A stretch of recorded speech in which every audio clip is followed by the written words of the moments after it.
கர்த்தருடைய பரிசுத்த நாமத்துக்கு மகிமை.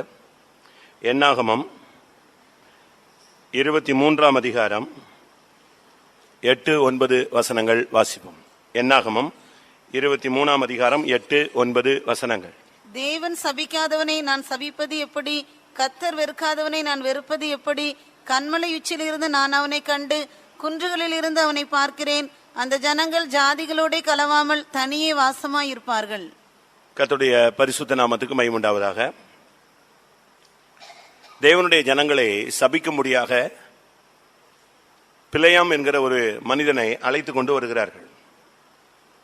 அவன் கடந்து வந்து 7 காளைகளை பலியிட்டு ஆண்டவர் சொன்னதை சொல்லும்படியாக அவன் ஆயத்தமான பொழுது முதல் ஆண்டவர் அவனுக்கு சொன்ன வார்த்தை, கன்மலையின் உச்சியிலிருந்து நான் அவனை காண்கிறேன், குன்றுகளிலிருந்து அவனை பார்க்கிறேன். அந்த ஜனங்கள் ஜாதிகளோடு கலவாமல் தனித்து வாசம் பண்ணுவார்கள். அந்த ஜனங்கள் ஜாதிகளோடு கலவாமல் தனித்து வாசம் பண்ணுவார்கள். இந்த வசனத்திலிருந்து நாம் கற்றுக்கொள்ளுகிற பாடம் என்ன? இன்றைக்கும் கூட தேவனுடைய ஜனங்களை சபிக்கும்படியாக ஒரு பெரும் திரள் கூட்டம் வல்லமைகள் போராடுகிறது. ஏன் நம்முடைய சொந்தக்காரர்களே, நம்முடைய குடும்பத்தில் உள்ளவர்களே, நம்முடைய சமுதாயத்தை உள்ளவர்களே, நம்முடைய வேலை ஸ்தலங்களில் கூட உள்ளவர்களே, நம்முடைய தொழில் ஸ்தலங்களில் உள்ளவர்கள், நம்முடைய பிசினஸ்ல நம்மோடு இருக்கிறவர்கள், இப்படி பல வல்லமைகள் நம்முடைய முன்னேற்றத்தை, நம்முடைய வளர்ச்சியை கண்டு பொறாமைப்பட்டு பல விதங்களிலே நமக்கு விரோதமாய் கிரியை செய்கிறதை பார்க்கிறோம். சொந்த சகோதரர்களே, சொந்த தாய் தகப்பன்மாரே, சொந்த கூட பிறந்தவர்களே மற்றவர்களுக்கு விரோதமாய் தீங்கு செய்கிறதை நாம் இன்றைக்கு பூமியிலே பார்க்க முடியும். அப்படி பாதிக்கப்பட்ட ஜனங்கள் இன்றைக்கு எவ்வளவோ பேர் இருக்கிறார்கள். இப்படி தேவனுடைய ஜனங்களை சபிக்கும்படியாக இந்த ஒரு தேவனுடைய மனுஷனாகிய, இல்லாவிட்டால் ஒரு தீர்க்கதரிசியாகிய, பிற்காலங்களிலே குறி சொல்லுகிறவனாய் மாறிப்போனதான அந்த பிலேயாமை அழைத்து கொண்டு வந்தபோது அவன் தேவன் சொல்லுகிற வார்த்தையை சொல்ல ஆரம்பித்தான். இந்த ஜனத்துக்கு சாபம் வேலை செய்யாது. அதுக்கு காரணம், இவர்கள் ஜாதிகளோடு கலவாமல் தனித்து வாசம் பண்ணுவார்கள். மந்தரம், இல்லாவிட்டால் மாந்திரீகம், இல்லை செய்வனை, இல்லாவிட்டால் ஏவல், இந்த பில்லி சூனியம், இந்த தகடு, தாயத்து, மருந்து, மையின்னு சொல்றாங்களே, இதெல்லாம் உங்களுடைய வாழ்க்கையில, நம்முடைய வாழ்க்கையில வேலை செய்யாம இருக்கணும்னா அந்த மந்திரவாதி, இல்லாவிட்டால் அந்த தீர்க்கதரிசி, இல்லாவிட்டால் குறி சொல்லுகிற மனுஷன் சொல்ற வேலை செய்யாமல் போகிறதுக்கு முதல் காரணம் சொல்லுகிறான், அவர்கள் ஜாதிகளோடு கலவாமல் தனித்து வாசம் பண்ணுவார்கள். அதுக்கு பின்னால ரொம்ப வசனங்கள் இருக்கு, அதை பத்தி நம்ம இப்ப சிந்திக்க வேண்டாம். முதல் காரணம் சொல்லுகிறான், அவர்கள் ஜாதிகளோடு கலவாமல் தனித்து வாசம் பண்ணுவார்கள். அதுதான் அங்க சொல்லப்பட்ட தெளிவான வார்த்தை. நம்முடைய வாழ்க்கையில பிசாசோ, பொல்லாத வல்லமைகளோ, மற்றவர்கள் ஏவி விடுகிற அந்நிய சக்திகளோ நம்முடைய வாழ்க்கையில பாதிப்பை ஏற்படுத்தாமல் இருக்க வேண்டுமானால் முதலாவது நம்முடைய ஜீவியத்தில் ஒரு வேறுபாட்டின் ஜீவியம் தேவை. இன்றைக்கு பைபிள் ஸ்டடி, கலவாதே, ஜாதிகளோடு கலவாதே, தவறான மனிதர்களோடு கலவாதே. இதுதான் நம்ம இப்போ கற்றுக்கொள்ளக்கூடிய ஒரு பாடம். நாம் கலந்து கொண்டால் நம்முடைய தெய்வீகத்தை நாம் இழந்து விடுவோம். ஒரு பால்ல தண்ணீரை கலந்துட்டாலே அதுக்கு பேர் என்னது? பால் இல்லை, என்னது? தண்ணீர் பால்னு சொல்லுவீங்க. அதே போலதான் ஒரு தனிப்பட்ட தேவனுடைய மனுஷனுடைய வாழ்க்கையில கலப்படங்கள் வரக்கூடாது. இன்னைக்கு கூட உலகத்துல கலப்பட எல்லாமே கலப்படமாக இருக்கிறத நீங்க பூமியில பார்க்கலாம். எல்லாரும் அதுபோலதான் ஆவிக்குரிய ஜீவியத்திலும் இன்னைக்கு அநேக கலப்படமான உபதேசங்களும் கலப்படமான சத்தியங்களும் இன்றைக்கு பூமியிலே போதிக்கப்படுகிறது. சத்தியத்தில் கூட பயங்கரமான கலப்படங்கள் இருக்கிறது. அதை நாம் விளங்கி கொண்டால் தான், நாம் கண்டுபிடித்தால் தான் நாம் முன்னேறி போக முடியும். இன்னைக்கு உலகத்தில் பாருங்க, நல்ல பொருட்களை கண்டுபிடிக்கிறதுக்கு நீங்க பேங்க்ல போனீங்கன்னா ரூபா நோட்டை எண்ணும் போதே அவன் கண்டுபிடிச்சிருவான், எதை கள்ள நோட்டு எது, நல்ல நோட்டு எதுன்னு. அதை அப்படியே விட்ட உடனே ஒரு சொல்லட்டும், அந்த சொல்லலையே அவன் எதை எடுத்துருவா, அவங்களுக்கு தெரியும், அந்த மிஷினுக்கு தெரியுது, அந்த சென்சார்ல கரெக்டா வெளியே கொண்டு வந்துடும். அந்த எண்ணெய் முந்தியெல்லாம் மிஷின் கிடையாது, கையில எண்ணுவாங்க. கையில எண்ணிக்கிட்டு இருக்கும் போதே அந்த பேங்க்ல உள்ளவங்களுக்கு ட்ரைனிங் கொடுத்துருக்காங்க. நான் ரிசர்வ் வங்கியில் ஒர்க் பண்ண ஒரு ஆளை கேட்டேன், எப்படி நீங்க கள்ள நோட்டை கண்டுபிடிப்பீங்க? அது இந்த கையிலேயே நெஞ்சிருவோம், அதை தடவும் போதே கரெக்டா வந்துடும், எடுத்துருவோம். அதே போல ஒரு ஆவிக்குரிய மனுஷன் கலப்படமாக மாறக்கூடாது. அதனால சொல்லியிருக்கிறது, ஜாதிகளோடு கலவாமல் அவன் தனித்து வாசம் பண்ணுவான். அதுதான் தேவன் தம்முடைய ஜனத்தை குறித்து எதிர்பார்க்கிற ஒரு அனுபவம். ஏன் நம்முடைய சபையார் மற்ற சபையாரோடு ஐக்கியம் கொள்றது இல்ல? அவங்களும் அதே பைபிள் தானே வச்சிருக்கிறாங்க, அதே அபிஷேகம் தானே பெற்றிருக்கிறாங்க, அதே அந்நிய பாஷை தானே பேசுறாங்க, அதே ஆவிக்குரிய தன்மையில இருக்கிறது போல தானே தங்களை காத்துக்கிறாங்க. ஏன் நம்ம அவங்களோட ஐக்கியப்படுறது இல்ல? அதுக்கு அந்த உபதேசத்தின் வித்தியாசம் தான். யோவான்ல நாம் பார்க்கும் பொழுது, 2 யோவானை நாம் பார்க்கும் பொழுது இதுக்கு யோவான் ஒரு தெளிவான பதிலை சொல்லுகிறார். 2 யோவான் 10:11. ஒருவன் உங்களிடத்தில் வந்து இந்த உபதேசத்தை கொண்டு வராமல் இருந்தால் அவனை உங்கள் வீட்டிலே ஏற்றுக்கொள்ளாமலும் அவனுக்கு வாழ்த்துதல் சொல்லாமலும் இருங்கள். அவனுக்கு வாழ்த்துதல் சொல்லுகிறவன் அவனுடைய துர்க்கிரியைகளுக்கும் பங்குள்ளவனாய் இருக்கிறான். எவ்வளவு தெளிவா சொல்லி இருக்கு பாத்தீங்களா? அதனால தான் இந்த உபதேசத்தை கொண்டு வராம பைபிளை கொண்டு வரலாம், பாட்டு புஸ்தகங்களை கொண்டு வரலாம், நல்ல மியூசிக்கை கொண்டு வரலாம், நல்ல ஊழியக்காரங்களை சொல்லலாம், அற்புதங்களை கொண்டு வரலாம், அதிசயங்களை கொண்டு வரலாம், பிசாசுகளை துரத்தலாம், இதெல்லாம் கொண்டு வரலாம். ஆனா எல்லாத்தையும் கொண்டு வந்தாலும் சரி, இந்த உபதேசத்தை கொண்டு வராமல் இருந்தால் அவனை உங்கள் வீட்டில் என்ன செய்யக்கூடாது? ஏற்றுக்கொள்ளவும் கூடாது, அவனுக்கு நீங்கள் வாழ்த்துதல் சொல்லவும் கூடாது. அப்படி நீங்கள் வாழ்த்துதல் சொன்னால் அவனுடைய துர்க்கிரிகளுக்கு நீங்கள் பங்காளிகள். அதனாலதான் இந்த நாட்கள்ல நீங்க சத்தியத்துல கூட ஒரு தெளிவான ஒரு அனுபவத்தை நீங்கள் பெற்றுக்கொள்ள வேண்டியது அவசியம். இதைத்தான் பவுல் பேசும் பொழுது கொரிந்தியர்ல அவர் பேசுகிறார். இந்த வேறுபாட்டின் ஜீவியத்தினுடைய 2 பகுதி இருக்கு. ஒன்று, உலக மனுஷர்கள் இருக்கிற பாவிகளோடு இருந்து நாம் விலகி ஜீவிப்பது. 2வது, இந்த சபைக்குள்ள இருக்கிறதான பாவிகளிலிருந்து விலகி ஜீவிப்பது. அதை நாம் விளங்கி கொண்டால் தான் சரியா இருக்கும். 1 கொரிந்தியர் 5ஆம் அதிகாரம் 10, 9, 10, 11 நீங்க படிக்க பார்க்கலாம். விபச்சாரரோட கலந்திருக்க கூடாது என்று நிருபத்தில் உங்களுக்கு எழுதினேன். ஆனாலும் இவ்வுலகத்தில் உள்ள விபச்சாரக்காரர், பொருளாசைக்காரர், கொள்ளைக்காரர், விக்கிரகாராதனைக்காரர் இவர்களோடு எவ்வளவும் கலந்திருக்க கூடாது என்று நான் எழுதவில்லை. அப்படியானால் நீங்கள் உலகத்தை விட்டு நீங்கி போக வேண்டியதா இருக்குமே. நான் உங்களுக்கு எழுதினது என்னவென்றால், சகோதரன் எண்ணப்பட்ட ஒருவன் விபச்சாரக்காரனையாவது, பொருளாசைக்காரனையாவது, விக்கிரகாராதனைக்காரனையாவது, உதாசீனாயாவது, வெறியனாயாவது, கொள்ளைக்காரனாயாவது இருந்தால் அவனோட கலந்திருக்க கூடாது. அப்படிப்பட்ட உடனே கூட புசிக்கவும் கூடாது. இதுல இருந்து நீங்க விளங்கிக் கொள்ளலாம், 2 வேறுபாட்டின் ஜீவியம் இருக்கு. ஒன்று உலகத்து ஜனங்களிலிருந்து வேறுபட்டு வர்றது, மற்றொன்று இந்த ஜனங்களுக்குள்ளேயே இருக்கிற பின்மாற்றங்கள், தோல்விகள்ல இருக்கிற சிக்கி தவிக்கிற இந்த ஜனங்களுக்குள்ள இருக்கிற தெய்வீகமான ஜனங்கள், ஆவிக்குரிய பின்மாற்ற ஜனங்களிலிருந்து விடுதலையாகி நாம் ஜீவிக்கிற ஒரு அனுபவம். இவர்களுக்குள்ளேயும் நம்ம கவனமாக இருக்க வேண்டியது அவசியம். அது நீங்க விளங்கிக் கொள்வீங்க நான் விசுவாசிக்கிறேன். இங்கே நாம் முதலாவது இந்த யாரோட நாம் கலந்திருக்க கூடாது, இதை நம்ம இப்ப கத்துக்கொள்ள வேண்டியது அவசியம். இல்லைன்னு சொன்னா நீங்க இந்த உபதேசத்தை கரெக்டா நீங்க கண்டுபிடிச்சு நீங்க லைஃபை செட்டில் பண்ணாவிட்டா, அதனால தான் நம்முடைய விசுவாசிகளுக்குள்ள மந்திரம் என்ன செய்யுது? வேலை செய்யுது. எப்படி ஒரு விசுவாசிக்கு பிசாசு போராடுது? விசுவாசியே பிசாசு பிடிச்சு ஆடுறான். எப்படி ஒரு விசுவாசிக்கு மந்திரம் பலிக்குது, செய்வன பலிக்குது, பொல்லாத ஆவிகள் பலிக்குது. எப்படி அது உள்ள வருது? வரக்கூடாதே, உன்னை தொடுகிறவன் என்னுடைய கண்மணியை தொடுகிறான்.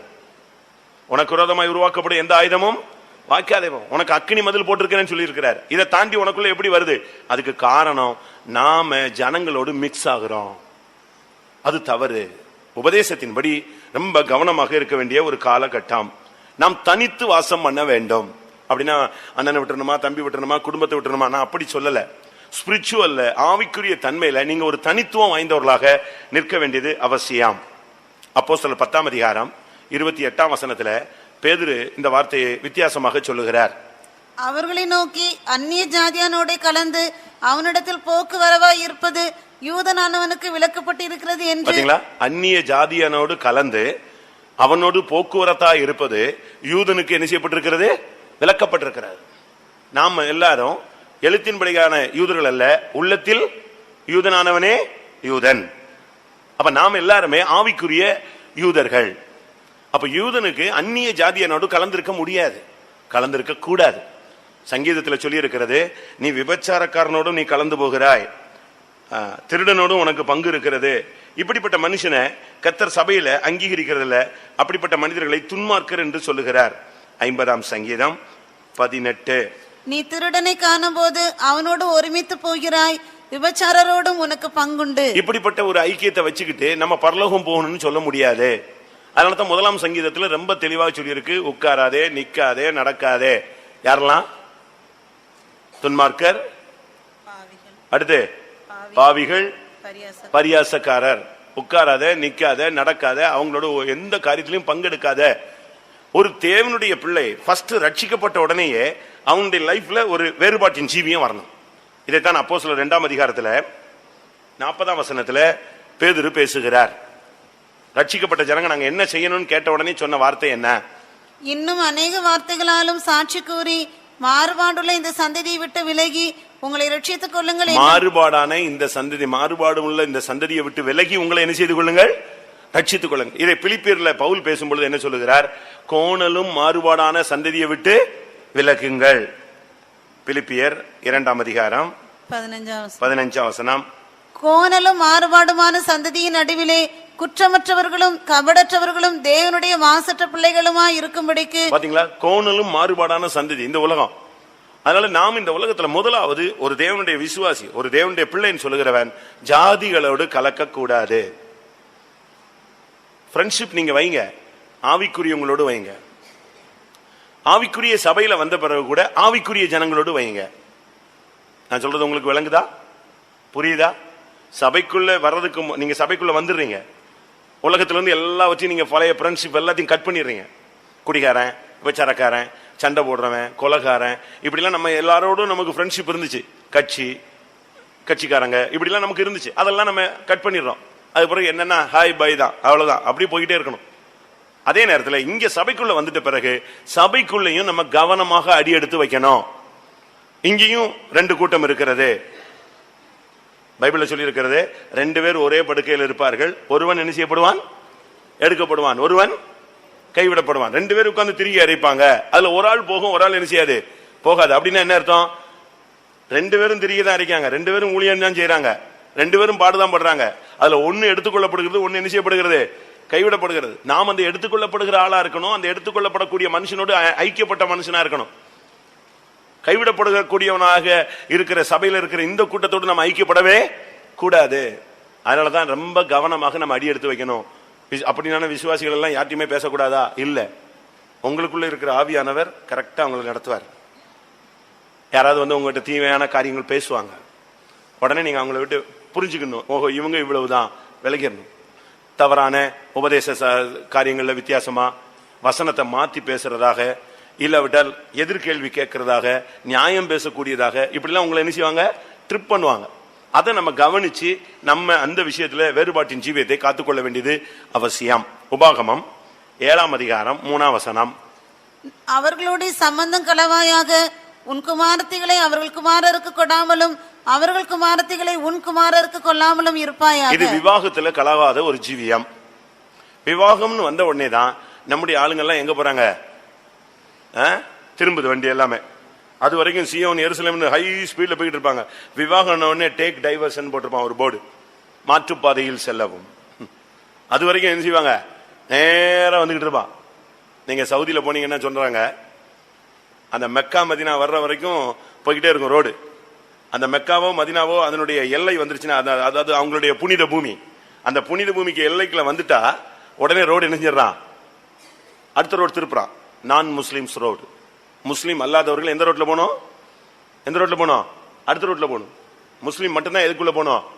அந்த புனித பூமியில அந்த பாதையில கால் எடுத்து வைக்கணும். அது கார்ல வந்தாலும் சரி, நடந்து வந்தாலும் சரி, உடனே அவன் அடுத்த ரூட்ல திரும்பிடணும். இதே மாதிரி நம்ம ஆளுங்களும் கரெக்டா வந்துகிட்டே இருக்காங்க. விட்டா எருசலேமுக்கு தாண்டிடுவாங்க. அவ்வளவு ஸ்பீட்ல வந்துகிட்டு இருக்கிற ஆளு விவாகம் அப்படின்னு ஒண்ணு எங்க போயிடுறா? அடுத்து வேற ரூட்ல போயிருது. இன்னைக்கு இதுதான் நடக்குது. சபைக்குள்ள நடக்கிற தீமை சம்பவம் இதுதான். அதனாலதான் ஆண்டவர் சொன்னார் ஆரம்பத்திலேயே, நீ அந்நிய ஜாதியோடு என்ன செய்யாத, சம்பந்தம் கலவாயாக.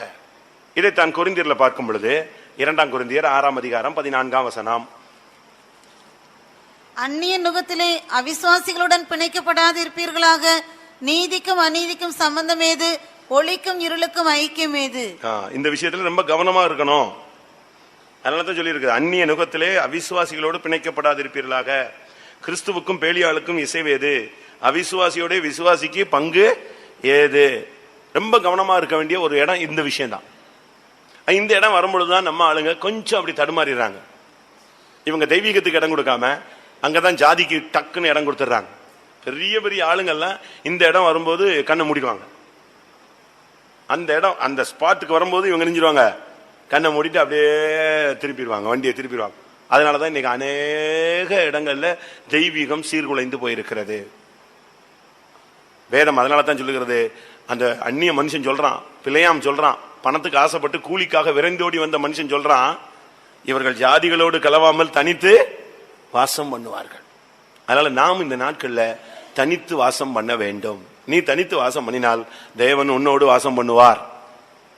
நீ ஜாதிகளோடு வாசம் பண்ணா தேவன் உன்னோடு வாசம் பண்ண முடியாது. நீ ஜாதிகளோடு கலக்கக்கூடாது. அந்த ஜாதிகளுடைய பழக்க வழக்கங்கள் நமக்குள்ள கொண்டு வர நாம் அனுமதிக்க கூடாது. நமக்குன்னு ஒரு தனியா பழக்க வழக்கங்கள் இருக்கு. எஸ்தர்ல நீங்க படிச்சு பாத்தீங்கன்னா, எஸ்தர் 2ஆம் அதிகாரத்துல இந்த வார்த்தை இருக்கு. அவர்கள் பழக்க வழக்கங்கள் வித்தியாசமானது. அந்த மனுஷன் சொல்றான், எஸ்தர் 3ஆம் அதிகாரம் 8ஆம் வசனம். அப்பொழுது ஆமான் அகாஸ்வேரு ராஜாவை நோக்கி, உம்முடைய ராஜ்யத்தின் சகல நாடுகளிலும் உள்ள ஜனங்களுக்குள்ளே ஒருவித ஜனங்கள் சிதறுண்டு பரம்பி இருக்கிறார்கள். அவர்களுடைய வழக்கங்கள் சகல ஜனங்களுடைய வழக்கங்களுக்கும் விகற்பமாய் இருக்கிறது.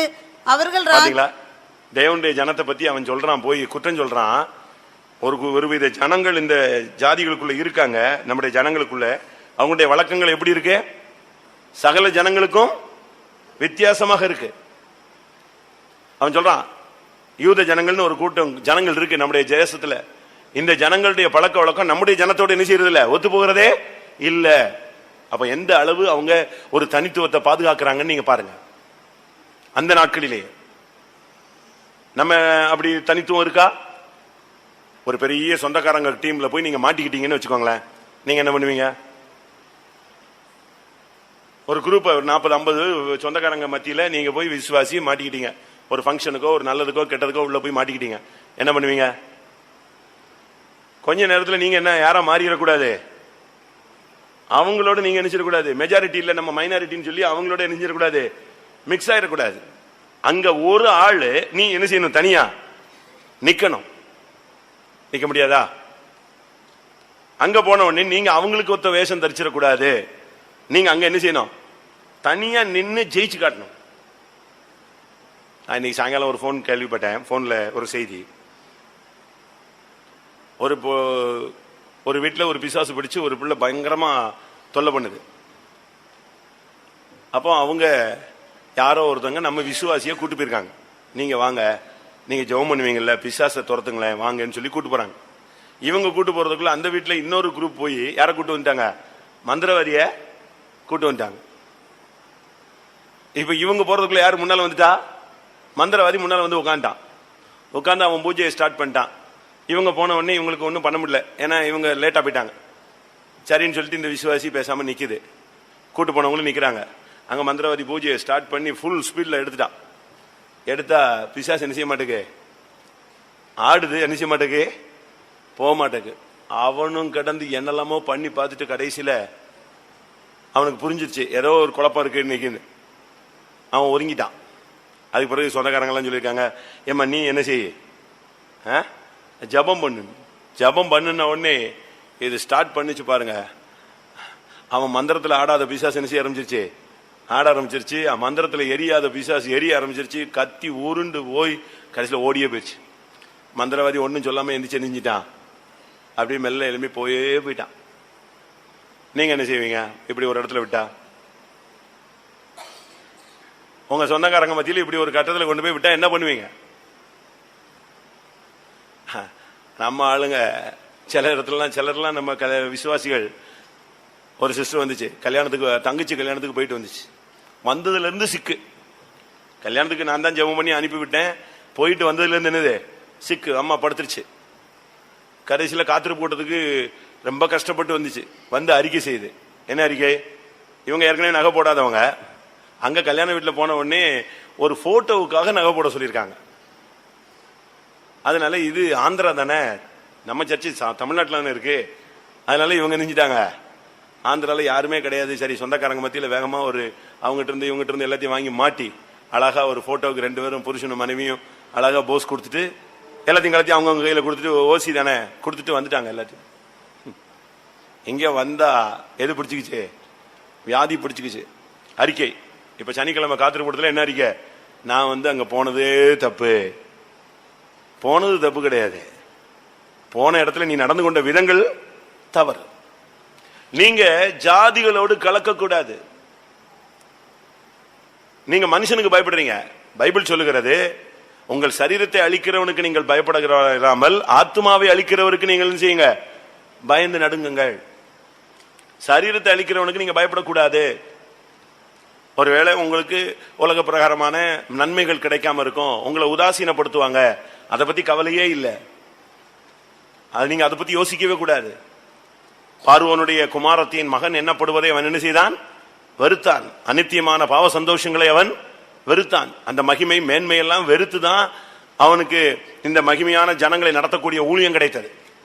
அதனால நாம் இந்த நாட்கள்ல ஜாதிகளோடு கலக்கக்கூடாது. இரண்டாவது, நீதிமொழிகள் 20ஆம் அதிகாரம் 19ஆம் வசனம். நீதிமொழி 20:19. தூற்றிக்கொண்டு திரிகிறவன் ரகசியங்களை வெளிப்படுத்துவான், ஆதலால் தன் உதடுகளினால் அலப்புகிறவனோடே கலவாதே. இரண்டாவது, யாரோடு கலக்கக்கூடாது? தூற்றி திரிகிறவனோடு கலவாதே, அலப்புகிறவனோடு நீ கலவாதே. அலப்புகிற ஒரு தன்மை இருக்கு. சல சல சல சலன்னு பேசிக்கிட்டே இருப்பான். பெல் இருக்காது, பிரேக் இருக்காது, அது வாட்டுக்கு பேசிட்டு இருப்பான். எப்ப நிறுத்துன்னு சொன்னா அவனுக்கு நிறுத்தவே முடியாது. அதான் அலப்புகிறவன். நீதிமொழிகள் 20:19 அழகா சொல்லி இருக்கு. தன் உதடுகளினால் அலப்புகிறவனோட கலவாதே. அவன் ரகசியங்களை கண்ட்ரோல் பண்ணவே அவனுக்கு முடியாது. ஒரு சிலர் சொல்லுவாங்க தெரியுமா, யார்ட்டையும் சொல்லாதன்னா இவங்க போய் அவங்ககிட்ட சொல்லுவாங்க, நீ யார்ட்டையும் என்ன செஞ்சிடாத, சொல்லிடாத, உனக்கு மட்டும் சொல்றம்பாங்க. இந்த ஆள் போய் என்ன சொல்லுவான், எனக்கு மட்டும்தான் விஷயமே தெரியும், நீ யார்ட்டையும் என்ன செய்யாத, சொல்லாது. இப்படியே சொல்லி அது கொஞ்ச நேரத்தில் எங்க வந்துடும், ஊரெல்லாம் தெரிஞ்சிடும். இதுதான் நம்முடைய ஆளுங்களுடைய ரகசியம். ஈவன் ஒர்க்கர்ஸும். அதனாலதான் விசுவாசிகள் ஊழியக்காரங்கிட்ட ஷேர் பண்றதே இல்லை. உண்மையை சொல்றேன். பைபிள் சொல்லுகிறது, ஒரு ஊழியக்காரன் கிறிஸ்துவின் ரகசியங்களின் உக்ரானக்காரன். ஒரு விசுவாசி தன்னுடைய குடும்பத்தில் உள்ள ஒரு காரியத்தை துக்கத்தோடு விசாரப்பட்டு ஷேர் பண்ணிட்டான்னா அந்த ஊழியக்காரன் அதை அப்படியே முழுங்கிடணும். அவ்வளவுதான். ஸ்தோத்திரம் பண்ணிட்டு அது பிள்ளை காரியமோ, வாலிப பையனுடைய காரியமோ, புருஷனுடைய காரியமோ, மனைவியுடைய காரியமோ, நடக்கக்கூடாத ஒரு சம்பவத்தினுடைய காரியமோ ஏதாவது ஒன்று சொன்னா அந்த ஊழியக்காரன் அதை அப்படியே என்ன செய்யணும், விழுங்கிடணும், ஸ்தோத்திரம் பண்ணிடணும். அதை விட்டுட்டு இப்ப நீங்க பஸ்ல போறீங்க, சளி வந்துருச்சு, ஏதோ ஒரு தொல்லை வந்துருச்சு, நீங்க பஸ்ல இருந்து வெளியே துப்புனீங்கன்னா யார் மேல விழும்? பின்னால உள்ளவன் சட்டையை பிடிச்சி எடுப்பான், அறிவில்லையான்னு. அதே மாதிரிதான் அதை என்ன செய்யணும், சில நேரங்கள்ல அப்படியே விழுங்கிடுறோம். அதே மாதிரி சில அதனால தான் இன்னைக்கு ஊழியக்காரங்கள்ட்ட விசுவாசிகள் சொல்றதே இல்லை. இவங்ககிட்ட சொல்லிட்டு இவங்கிட்ட போறதுக்குள்ள இவங்க அடிச்சு விட்டுறாங்க, கிளப்பி விட்டுருவாங்க. அதுவா ட்ரம் அடிச்சு விட்டா போயிடும், அதுவாது போயிட்டு. அதனால இன்னைக்கு ஊழியக்காரங்க பக்கமே விசுவாசிகள் வர்றதில்லை. அதுதான் ஒரு பெரிய தோல்வி. காரணம், கிறிஸ்துவின் ரகசியம். வாசிங்க, கர்த்தருடைய ஊழியக்காரர்கள் யாரு? 1 கொரிந்தியர் 4:1. 1 கொரிந்தியர் 4:1. இப்படியாக எந்த மனுஷனும் எங்களை கிறிஸ்துவின் ஊழியக்காரர் என்றும் தேவனுடைய ரகசியங்களின் உக்கிரானக்காரர் என்றும் எண்ணிக்கொள்ள கடவன். மேலும் உக்கிரானக்காரன் உண்மையுள்ளவன் என்று காணப்படுவது அவனுக்கு அவசியம். அதை வெளியே சொல்லாம உண்மையுள்ளவனா இருக்க வேண்டியது அவனுக்கு அவசியம். நான் இன்னைக்கு சில சம்பவங்கள்லாம் சொல்றேன்னா, நான் என்னைக்கோ நடந்த ஒரு சம்பவத்தை சொல்றேன். அந்த ஆள் செத்து போயிருப்பாரு, இல்லாவிட்டா அந்த சம்பவம் நடந்து 10 வருஷம் ஆயிருக்கும். இந்த விஷயத்துல ரொம்ப கவனமா இருக்கணும். அதனால தான் சொல்லி இருக்கிறது, காரியத்தை என்னது, தூற்றி கொண்டு திருகிறவன் ரகசியங்களை என்ன செய்கிறான், வெளிப்படுத்துகிறான். வெளியவே சொல்லக்கூடாது. ஒரு நல்ல தாய் தாம் பிள்ளையினுடைய வீக்னஸை வெளியவே செய்ய மாட்டாங்க. சொல்லுவாங்களா, சொல்ல மாட்டாங்களா? நீங்களாம் தாய் தகப்பன் மாதிரி தானே.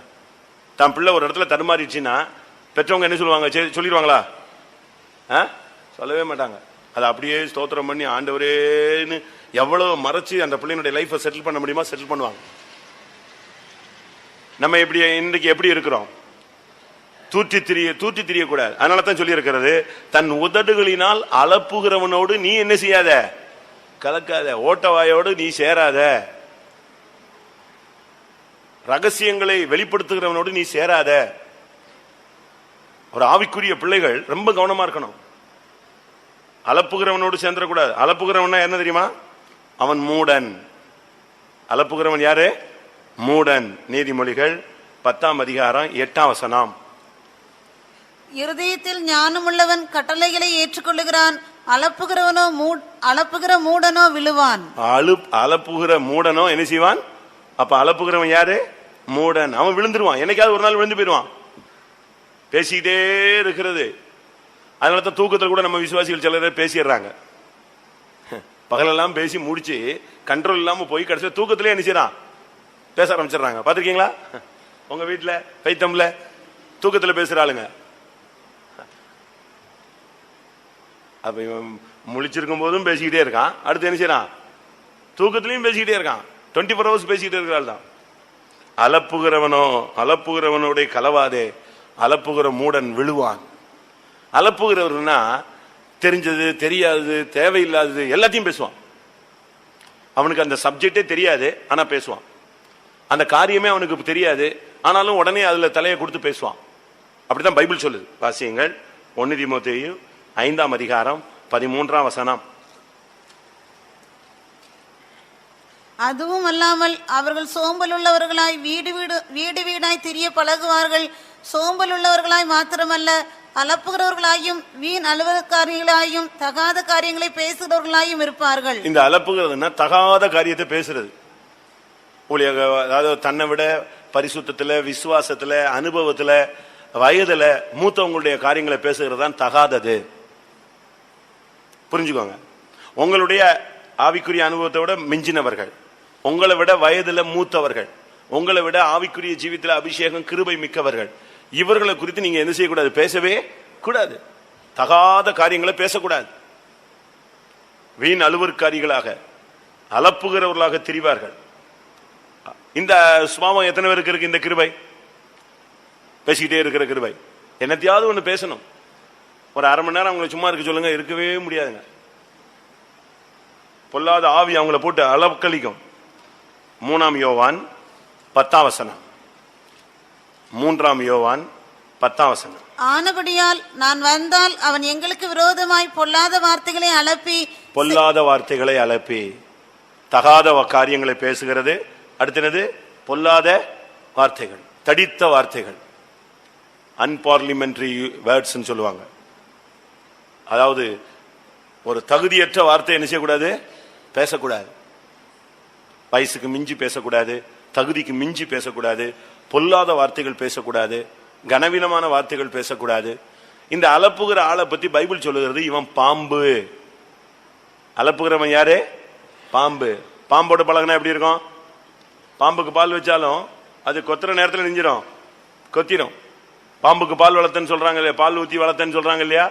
அது என்னதான் நீ பாம்புக்கு பால் ஊத்தி வளர்த்தாலும் டைம் வரும்போது நெஞ்சிடும், அடிச்சிடும். அதே போலதான் இந்த அலப்புகிறவனோடு நீங்க ரிலேஷன்ஷிப் வச்சுக்கிட்டீங்கன்னா அவன் ஒரு பாம்பு. அது நீங்க விளங்கிக் கொள்ள வேண்டியது அவசியம். பிரசங்கி 10ஆம் அதிகாரம் 11ஆம் வசனம். பிரசங்கி 10ஆம் அதிகாரம் 11ஆம் வசனம். தடை கட்டப்படாத பாம்பு கடிக்குமே, தடை கட்டப்படாத பாம்பு கடிக்குமே, அலப்பு வாயனும் அதற்கு ஒப்பானவன். யாருக்கு ஒப்பானவன்? பாஸ்டருக்கு ஒப்பானவன், பரிசுத்தவானுக்கு ஒப்பானவன்லாம் இல்ல. யாருக்கு ஒப்பானவன்? பாம்புக்கு ஒப்பானவன். தடை கட்டப்படாத பாம்பு கடிக்கும். பல்ல புடிங்கலைன்னா அது கடிக்கும். அதுக்குதான் பாம்புக்கு எதை பிடிச்சிடறான்? முதல்ல பாம்பாட்டிகள்லாம் பிடிச்ச உடனே எதை பிடிங்கிடுவான்? பல்ல பிடிங்கிடுறான். அதுக்கு பிறகு அது ஒண்ணு வேலை செய்யாது. அதே போல தடை கட்டப்படாத பாம்பு என்ன செய்யும்? டைம் வரும்போது கடிச்சிடும். அதே போல அலப்பு வாயனும் அதற்கு ஒப்பா இருக்கிறான். எப்பமாவது திருப்பி சொல்லிடுவான், நீ அப்படி சொன்னீங்க, இப்படி சொன்னீங்க, அன்னைக்கு இப்படி சொன்னீங்க, ஏன்டா யார்ட்டையும் சொல்லாதீன்னு சொன்னீங்க. காட்டி விட்டுட்டானா? ரகசியங்களை வெளிப்படுத்திட்டானா? கரெக்டா பேசுவான். நீங்க உலக சரித்திரத்தை படிச்சு பாத்தீங்கன்னா, இந்த மிலிட்டரியில இருந்து ரிட்டையர்ட் ஆனவங்க எல்லாம் இப்ப புக் எழுதுறான். தன்னுடைய காலங்களில் நடந்த சம்பவங்கள் எல்லாம் என்ன செய்யறான்? எழுதுறான். இப்படி நடந்துச்சு, இப்படி நடந்துச்சு, இப்படி நடந்துச்சு. அதே போல இன்னைக்கு ஒரு சிலர் அலப்பு வாயர்கள் இருக்கிறாங்க. அன்னைக்கு அப்படி நடந்துச்சு, இன்னைக்கு இப்படி நடந்துச்சு, அவன் அதை செஞ்சான், இதை செஞ்சான். இதெல்லாம் பாம்பு. பாம்பு தான் எல்லாத்தையும் மனசுல வச்சுக்கிட்டே சுத்தம். யோபு 42ஆம் அதிகாரம் 3ஆம் வசனத்துல யோபு அறிக்கை எடுக்கிறான், நான் அலப்பி விட்டேன். யோபு 42:3 அலப்புனது தவறுன்னு சொல்றான். அறிவில்லாமல் ஆலோசனை மறைக்கிற இவன் யார்? ஆகையால் நான் எனக்கு தெரியாததையும் என் புத்திக்கு எட்டாததையும் நான் அறியாததையும் அலப்பினேன் என்கிறேன். பாத்தியமா? 35 அதிகாரம் புலம்பியிருப்பான்னு வச்சுக்கோங்களேன். 30 அதிகாரத்துக்கு மேல புலம்பிட்டு இப்ப கடைசியில் என்ன சொல்றான்? நான் தெரியாததையும் நான் அறியாததையும் இன்னொன்னு என்னது புத்திக்கு எட்டாததையும் சொல்லி நான் அலப்பி விட்டேன், குழப்பி விட்டுட்டேன்னு சொல்றான். அவனை பார்த்தா என் ஒரு திராசை கர்த்தர் கொண்டு வருவாராக, சுமுத்திரையான திராசை கொண்டு வரட்டும், என் உத்தமத்தை அவர் என்ன செய்யட்டும், நிறுத்து பார்க்கட்டும், அவரை நான் எங்கே சந்தித்தால் நலமாயிருக்கும், என் முன்னால வரட்டும், என்னுடைய நியாயத்தை நான் ரூபகாரப்படுத்துவேன், அப்படி இப்படின்னு பேசிட்டு எல்லாம் பேசி பிரசங்கெல்லாம் முடிஞ்சிச்சு. இப்ப என்ன சொல்றான்? நான் தெரியாததை பேசிட்டேன், புத்தி கெட்டாததை பேசிட்டேன், புத்தி இல்லாம பேசிட்டேன், எனக்கு மிஞ்சின காரியத்தில் தலையிட்டேன். இதெல்லாம் இப்போ அறிக்கை. நம்ம எத்தனை காரியங்களை அழைப்பிருப்போம்னு யோசிங்களேன். ஊழியத்தின் பகுதியில, குடும்ப காரியங்கள்ல, நண்பர்கள் விஷயத்துல, தொழில் விஷயத்துல, நம்ம எத்தனை பேர் இப்படி காரியங்கள்ல, ஆவிக்குரிய காரியங்கள்ல அலப்பிருப்போம்னு யோசிங்க. அதனால தான் பைபிள் சொல்லுகிறது, ஜாதிகளோடு கலவாத. இரண்டாவது, அலப்பு வாயனோடு என்ன செய்யாத, கலவாத. மூன்றாவது, 2 தெசலோனிக்கேயர் 3 அதிகாரம் 14 வசனம். 2 தெசலோனிக்கேயர் 3 அதிகாரம் 14 வசனம். மேலும் இந்த நிருபத்தில் சொல்லியே எங்கள் வசனத்துக்கு ஒருவன் கீழ்ப்படியாமற் போனால் அவனை குறித்து கொண்டு அவன் வெட்கப்படும்படிக்கு அவனுடனே கலவாதிருங்கள். யாரோடு கலவக்க கூடாது? இந்த நிருபத்தில் சொல்லியே எங்கள் வசனத்துக்கு ஒருவன் கீழ்ப்படியாமல் போனால், இந்த உபதேசத்துக்கும் இந்த சத்தியத்துக்கும் இந்த அப்போஸ்தல ஐக்கியத்திற்கும் ஒருவன் கீழ்ப்படியாமல் போனால் அவனோடு நீங்கள் அவனை குறிச்சு வச்சுக்க, பேர் குறிச்சு வச்சுக்கோங்க. அவனோடு நீங்க என்ன செய்யக்கூடாது? அவன் வெட்கப்படும்படி அவனோடு கலவாதிருங்கள். எப்பா அவன் கூட பேசினாலே பிரச்சனைப்பா, நீ தெய்வீகம் இல்லாம இருக்கிற, நீ வீணா பிரச்சனை பண்ற, நீங்க அவனை அப்படி ஒதுக்கி விட்டா அவனுக்கு புத்தி வரும்னு சொல்றார். அவன் வெட்கப்படும்படி நீங்கள் அவனோடு கலவாதிருங்கள். வசனத்துக்கு கீழ்ப்படுகிற ஜனங்களோடு கலந்துருங்க. வசனத்துக்கு எதிர்த்து இப்படி இல்ல, அது அந்த வசனம் அப்படி இருக்கு, இந்த வசனம் எப்படி இருக்குன்னு சொல்லி வசனத்துக்கு மாறாய் பேசுற ஜனங்களை நீங்க புரிஞ்சுக்கிட்டு நீங்க அவங்களோட இருந்து விலகி நிக்கணும். வசனத்தையே குழப்புவாங்க. வசனம் ஒரு சுத்த பொண்ணு, அதுல கலப்படத்தை என்ன செய்யக்கூடாது, கொண்டு வரவே கூடாது. வசனத்தை ட்ரிப் பண்ணி பேசுறதுக்கு நமக்கு யாருக்கும் தகுதி கிடையாது.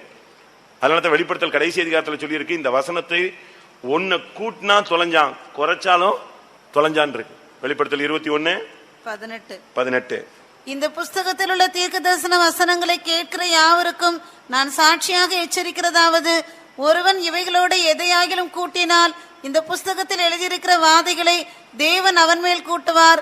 ஒருவன் இந்த தீர்க்க தரிசன புஸ்தகத்தின் வசனங்களில் இருந்து எதையாகிலும் எடுத்து போட்டால் ஜீவ புஸ்தகத்தில் இருந்தும் பரிசுத்த நகரத்தில் இருந்தும் இந்த புஸ்தகத்தில் எழுதப்பட்டவைகளில் இருந்தும் அவனுடைய பங்கை தேவன் எடுத்து போடுவார். எப்படி இருக்கு பாத்தீங்களா? ஒரு வசனத்தை கூட்டினா தொலைஞ்சான், வாத கூடிரும், குறைஞ்சா அவன் பங்கே நெஞ்சிரும், போயிடும். அப்படி இருக்கும்போது நாம் இந்த நாட்கள்ல சத்திய வசனத்துக்கு கீழ்ப்படியணும். வசனத்துக்கு கீழ்ப்படியாத ஜனங்கள் இருப்பாங்க, அவங்களோடு நீங்க கலக்க கூடாது. இந்த விஷயத்துல ரொம்ப கவனமாக இருக்க வேண்டியது அவசியம். ஒரு சிலருக்கு இந்த வசனம் ஒத்து போறது இல்லை. இப்படி எல்லாம் ஜீவிக்க முடியுமா அப்படின்னு கேட்கிறாங்க. ஜீவிக்க முடியாத ஒரு காரியத்தை கர்த்தர் போதிக்கிறதே இல்ல. சுமப்பதற்கு அரிய பாரத்தை நான் உங்கள் மேல் என்ன செய்கிறது இல்ல, சுமத்துகிறதே இல்ல. ஒரு சிலர் பாருங்க, இந்த வசனமே அவங்களை குழப்புது, குழம்பிடுறாங்க. 1 பேதுருல வாசிக்கும் பொழுது 2 அதிகாரம் 8 வசனம், திருவசனத்துக்கு கீழ்ப்படியாதவர்களாய் இருந்து இடறுகிறார்கள். அவர்கள் திருவசனத்திற்கு கீழ்ப்படியாதவர்களாய் இருந்து இடறுகிறார்கள். பாத்தீங்களா? திருவசனத்துக்கு கீழ்ப்படியலன்னா இந்த வசனமே உனக்கு இடரெல்லாம் மாறிடும். இன்னைக்கு நம்ம ஆளுங்கள்ல ரொம்ப பேர் வித்தியாசமா, அது இப்படி, இது அப்படி, இது அப்படி, இது எப்படி, ஒரே குழப்பம். நான் ஒரு புக் படிச்சேன், பல சபைகளின் உபதேசங்கள், எல்லா சபைகளுடைய உபதேசங்களையும் தெரிந்து கொள்ளுங்கள் அப்படின்னு ஒருத்தர் போட்டிருக்காரு. அதுல நம்ம சபையும் போட்டு வெளுத்து வாங்கியிருக்கிறார். அவரு பாவம், அவருக்கு தெரிஞ்சது அவர் எழுதியிருக்காரு, நமக்கு தெரிஞ்சது நம்ம என்ன செய்யறோம், போதிக்கிறோம். அவர் வெளிப்படுத்தல் 7 14 ஒண்ணுன்னு ஆக்கியிருக்கிறார். பாவம். ஆனா இவ்வளவுக்கும் அவருக்கு பட்டம் என்ன தெரியுமா? திருமறை அறிஞர். அவருக்கு பேரு. வல்லமையான ஒரு மனுஷன், ரொம்ப வசனம் தெரிஞ்ச ஆளு, சரித்திரம் தெரியும், பைபிள் நல்லா தெரியும், உபதேசம் நல்லா தெரியும். ஆனா இந்த உபதேசம் மட்டும்தான் அவருக்கு என்ன செய்ய முடியல, கண்டுபிடிக்க முடியல. வெளிப்படுத்தல் 7 வெளிப்படுத்தல் 14 ஒண்ணுன்னு எழுதி நம்மளை போட்டு ரொம்ப கஷ்டப்படுத்திருக்காரு. பாவம். அதாவது வசனத்தை நம்ம முதலாவது அறிஞ்சுக்கணும். அந்த வசனத்தை கர்த்தர் எந்த வியூல எந்த விதத்துல அழகா பேசியிருக்கிறாரு, அவருடைய நோக்கம் என்னங்கிறத நம்ம புரிஞ்சுக்கணும். அடுத்து வசனத்துக்கு கீழ்ப்படியணும். வசனத்தை தெரிஞ்சா மட்டும் போது, அது வசனத்துக்கு கீழ்ப்படியணும். அதனால தான் சொல்லி இருக்கிறது, வசனத்துக்கு கீழ்ப்படியாதவனோடு நீங்கள் என்ன செய்யாதிருங்கள், வசனம் தெரிஞ்சவனோடு கலந்து இருக்கிறது இல்ல, வசனத்துக்கு கீழ்ப்படியாதவனோடு கலவாதே. வசனம் தெரிஞ்சு என்ன பிரயோஜனம்? அதுக்கு கீழ்ப்படியணும். கலாத்தியர் சபையை நீங்க படிச்சு பாத்தீங்கன்னா ஒரு ஆவிக்குரிய சபை. பைபிள்ல சொல்லுகிறது ஆவியிலே ஆரம்பம் பண்ணின நீங்கள் அப்படின்னு சொல்லுது. ஆனா ஒரு லிமிட்டுக்கு பிறகு அந்த சபை டைவர்ட் ஆயிடுச்சு, பாதம் மாறிடுச்சு. கலாத்தியர் 3ஆம் அதிகாரம் 1ஆம் வசனம். புத்தி இல்லாத கலாத்தியரே, நீங்கள் சத்தியத்திற்கு கீழ்ப்படியாமற் போகத்தக்கதாக உங்களை மயக்கினவன் யார்? பாத்தீங்களா? சத்தியத்துக்கு கீழ்ப்படியாமல் போகத்தக்கதாக உங்களை மயக்கினவன் யார்? நல்ல சத்தியத்துக்கு கீழ்ப்படிஞ்சுதான் வந்தாங்க. கலாத்தியர் 5ஆம் அதிகாரம் 7ஆம் வசனத்துல பாருங்க. கலாத்தியர் 5:7. நீங்கள் நன்றாய் ஓடினீர்களே, சத்தியத்துக்கு கீழ்ப்படியாமற் போக உங்களுக்கு தடை செய்தவன் யார்? நன்றாய் ஓடினவர்கள், வசனத்துக்கு அப்படியே கீழ்ப்படிஞ்சு 100% ஒப்பு கொடுத்த ஜனங்கள் திடீர்னு குழம்பி போய் சத்தியத்துக்கு கீழ்ப்படியாம போயிட்டாங்க. அதனால சொல்லுறேன், சத்தியத்துக்கு கீழ்ப்படியாமல் போய் உங்களை தடை செய்தவன் யார்? உங்களை மயக்கினவன் யார்? இத்தனை வருஷம் நல்லா தானே வந்தீங்க. தேமாவை நீங்க படிச்சு பாத்தீங்கன்னா, தேமான்னு ஒரு மனுஷன் இருக்கான், ஒரு வாலிபன், அருமையான மனுஷன். அவன் பவுலோடு சேர்ந்து இந்த சத்தியத்தை ஏற்றுக்கொண்டு பவுலோடு கூட சேர்ந்து சிறைச்சாலையில அடிபட்டு உதப்பட்டு கிடந்த மனுஷன். ஆனா சிறைச்சாலையில இருந்து விடுதலையான உடனே இப்பிரபஞ்சத்தின் மேல் ஆசை வைத்து எங்க போயிட்டான்? உலகத்துக்கு பக்கம் போயிட்டான். சத்தியத்துக்கு ஒரு காலத்தில் கீழ்ப்படிந்தவர்கள் இன்றைக்கு சத்தியத்துக்கு கீழ்ப்படியாமல் இருக்கிறார்கள். நீங்கள் இந்த ஜனங்களை கண்டுபிடிச்சு அவங்களை விட்டு விலகணும். சத்தியத்துக்கு கீழ்ப்படியா, வசனத்துக்கு கீழ்ப்படியாதவர்களோடு நாம் என்ன செய்யக்கூடாது? கலக்கக்கூடாது. ஏன்னா வசனத்துக்கு கீழ்ப்படியலன்னா கோபாக்கினேன்னு வரும். ரோமர் 2ஆம் அதிகாரம் 8ஆம் வசனம். ரோமர் 2:8. சண்டைக்காரராய் இருந்து சத்தியத்திற்கு கீழ்ப்படியாமல் அநியாயத்திற்கு கீழ்ப்படிந்திருக்கிறவர்களுக்கோ உக்கிர கோபாக்கினை வரும். வசனத்துக்கு கீழ்ப்படியாம சண்டையை போட்டு பேரை கெடுத்து வாக்குவாதங்களும் பிரச்சனைகளும் ஆர்கியூமெண்ட்டும் பண்ணிக்கிட்டு பல குழப்பங்களை பண்ணிக்கிட்டு நாம இருந்தோம்னா நமக்கு முடிவு என்னது? கோபாக்கினை. அதனால இந்த நாட்களில நாம் ரொம்ப கவனமாக இருக்க வேண்டிய ஒரு காரியம், வசனத்துக்கு கீழ்ப்படியாதவர்களோடு நாம் கலந்திருக்க கூடாது, ஜாதிகளோடு கலக்கக்கூடாது, அலப்புகிற வாயோடு அலக்குப்புற வாயு உள்ளவர்களோடு நாம் கலக்கக்கூடாது. அலப்புகிறவர்களோடு சேர்ந்துடாதீங்க, உங்களுக்கு அதே பேர் தான் வரும், உங்களுக்கும் அதே பேர் தான் வரும். அதனால அவங்களை விட்டு நீங்க வேறுபட்டு ஜீவிக்கணும். 3வது, வசனத்துக்கு கீழ்ப்படியாதவர்களோடு நீங்கள் கலக்கக்கூடாது. 4வதாக நீதிமொழிகள் 24:21. நீதிமொழி 24:21. என் மகனே, நீ கர்த்தருக்கும் ராஜாவுக்கும் பயந்து நட, கலகக்காரரோடு கலவாதே. ரொம்ப அழகா சொல்லியிருக்கு. கர்த்தருக்கு பயந்து நட, ராஜாவுக்கு பயந்து நட, ஆனா கலகக்காரரோடு என்ன செஞ்சிடாத? கலந்துராத. நம்முடைய ஜீவியத்துல நாம் இந்த விஷயத்துல ரொம்ப கவனமா இருக்கணும். கலகக்காரர்களோடு சேர்ந்துடக்கூடாது. ஒரு சிலர் எல்லாம் கலகம் பண்ணுவாங்க, கேட்டா கேப்ப சொல்லுவாங்க, கலகம் பிறந்தாதான் என்ன செய்யுமா? நியாயம் பிறக்கும்பாங்க. ஒவ்வொருத்தரும் ஒவ்வொரு தத்துவங்களை வச்சிருப்பாங்க, கொள்கைகளை வச்சிருப்பாங்க. ஆனா நாம இந்த விஷயத்துல ரொம்ப கவனமா இருக்கணும். ஏனென்றா நாம போகிற பாதை தெய்வீகமான பாதை. இன்னைக்கு கண்ணை மூடனா எங்க போய் சேரணும்? நம்முடைய இடத்துக்கு போய் சேரணும். இன்னைக்கு திடீர்னு கண்ணை மூட வச்சுட்டாருன்னு வச்சுக்கோங்களேன், யாருக்கு என்ன டைம்னு யாருக்கு என்ன செய்யாது தெரியாது. நம்ம ஆளுங்கள்லாம் எல்லாருமே இப்போ 15 வருஷம் கூட்டி ஜெபிச்சுக்கிட்டே இருக்காங்க, அப்படித்தானே? யாரை கேட்டாலும் எஸ்ஐக்காவுக்கு 15 வருஷம் கூட்டினது போல நமக்கு என்ன செய்யணும்? கூட்டிடணும். அப்படி இல்லை, கூப்பிட்டா நான் வரமாட்டேன்னு நீ யாருக்குமே என்ன செய்ய முடியாது, சொல்ல முடியாது. என்ன நடக்கும்னு யாருக்கும் தெரியாது, யாருக்கு என்ன டைம் இருக்கு. அப்படி இருக்கும்போது நம்ம ரொம்ப கவனமா இந்த பாதையில போகணும். ராஜாவுக்கும் கர்த்தருக்கும் பயந்து நட, என் மகனே கலகக்காரரோடு என்ன செஞ்சிடாத? சேர்ந்துடாத. கலகம் அது ஒரு பொல்லாத ஆவி. பழைய ஏற்பாட்டிலும் இந்த ஆவி இருக்கு, புதிய ஏற்பாட்டிலும் அந்த ஆவி இருக்கு. ஒரு சிலருடைய கேரக்டரை, குணமே கலக குணம். உபாகமம் 31:27. அவங்களுடைய கேரக்டரே கலகம் தான். ஒரு 10 நிமிஷம் இருந்தா குழப்பி விட்டு போயிடுவாங்க. இல்ல ஒரே ஒரு வார்த்தை சொல்லுவாங்க, நான் ஒரு காரியம் சொல்றேன்னு சொல்லிட்டு போவாங்க. அதுக்கு பிறகு அங்க அந்த மனுஷனுக்கு இருக்கிறவனுக்கு ஒருத்தனுக்கு சமானமே இருக்காது. வாசிங்க. நான் உன் கலக குணத்தையும் உன் கடின கழுத்தையும் அறிந்திருக்கிறேன். கர்த்தர் சொல்றாரு பாருங்க, இஸ்ரவேல் ஜனங்களை வனாந்தரத்துல கூட்டிட்டு வரும்போது சொல்றாரு, நான் உன் கலக குணத்தையும் உன்னுடைய கடின கழுத்தையும் நினைச்சிருக்கிறேன், அறிந்திருக்கிறேன். 10 நிமிஷம் விட்டா குழப்பிடுவாங்க. என்ன சண்டை? சாப்பாட்டுக்கு சண்டை. நாங்கள் இறைச்சி பாத்திரங்களிலிருந்து புசித்ததை என்ன செய்கிறோம்? நினைத்து பார்க்கிறோம். வெள்ளை பூண்டு கொமட்டி காய்கள்லாம் நினைச்சு பார்க்கிறோம். உடனே அவன் மைண்ட் எங்க போயிடுச்சு? இவனுக்கு டெய்லி எது கொடுத்துட்டு இருக்காரு? டெய்லி எது வருது? வானத்திலிருந்து தூதர்களுடைய அப்பமாகிய மன்னாவை கொடுத்துட்டு இருக்காரு. இவன் எங்க போறான்? திரும்ப கழுவப்பட்ட பன்றி எங்க போகுது? திரும்ப சேத்துக்கு போகுது. அவன் சொல்றான், எனக்கு வெள்ளரி இந்த கொமட்டிக்காய் எல்லாம் பிடிச்சிருக்கு, இறைச்சிகள்லாம் எங்களுக்கு வேணும். வான போஜனம் தேவையில்லை. எது தேவை? கறி தேவை. இதுக்கு சண்டை. சரி, அது ஒரு கலகம் பண்ணி முடிச்சாச்சு. அடுத்து தண்ணி இல்ல, நாங்க எங்கேயே செத்துருக்கலாம், எகிப்திலேயே செத்துருக்கலாம். உடனே தண்ணிக்காக ஒரே குழப்பம். சரி, அது முடிஞ்சது. அதுக்கு தண்ணியை நெஞ்சாச்சு, ஆண்டவரே கொடுத்துட்டாரு. இப்ப கானானை போய் பார்த்துட்டு வந்துட்டு அந்த ஜனங்கள் சொல்றாங்க, பார்த்துட்டு வந்தவன் பாதி பேர் குழப்பிட்டான், 10 பேரு. ஐயோ, அவங்க பயங்கர ராட்சச பிறவிகள். உடனே இவங்க அவ்வளவு பேரும் ஓ நல்லது, நாங்க எங்கேயே செத்துருக்கலாம். இவர் சொன்னார், ஏன் நீங்க இவ்வளவு எதுக்கு பண்றீங்க? அழைத்த தேவன் உன்னைய கொண்டு போறதுக்கு, உன்னைய போஷிக்கிறதுக்கு, பராமரிக்கிறதுக்கு, தப்புவிக்கிறதுக்கு, எல்லாவற்றுக்கும் அவர் எப்படிப்பட்டவர்? போதுமானவர். அந்த விசுவாசம் இல்லாம இந்த ஜனங்க சாப்பாட்டுக்கு சண்டை, ஒரு சின்ன காரியம் சண்டை போட்டுருவான். ஒண்ணுமே இல்லை, அமைதியா போய்கிட்டு இருக்கு. மிரியாமும் ஆரோனும் உட்காந்து பேசினாங்க. என்ன பேசினாங்க? இந்த மோசே எப்படி லீடர் ஆக்கினாரு, அந்த ஆளை எப்படி ஆக்கலாம்? அவன் யாரு? அவன் அந்நியனா? யாரு? ஆரோனுக்கும் மிரியாமுக்கும் யார் அவன்? தம்பி, கூட பிறந்த தம்பி. 2 பேரும் உட்காந்து தனியாவே பேசுறாங்க. இவன் பெரிய லீடர் மாதிரி காட்டிக்கிறான். இவன் தான் பெரிய ஆளா? அவன் கல்யாணம் கட்டினது யார?